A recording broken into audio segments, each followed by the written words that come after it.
မှာကစုံရုံနေလေးစားလောက်မယ်နော်သူကဘာအတွက်ကောင်းလဲဆိုလို့ရှိရင်ကျမတို့မိန်းကလေးတွေမှာဖြစ်တတ်တဲ့မီးရက်ယောဂ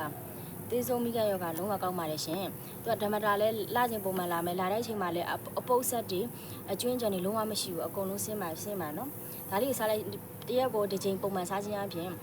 အသားကြီးလည်းကြီးလေးလေးဖြစ်တယ်ဗိုက်ထဲမှာအကျွင်းကြံတွေမရှိရတဲ့အတွက်လေကိုကအကျွင်းကြံတွေရှိပြီလို့ရှိရင်လည်းအလုံးခဲတွေကျွန်တော်ရှင်ယောဂဖြစ်တတ်တယ်နော်ချစ်တို့ပြီးကြတော့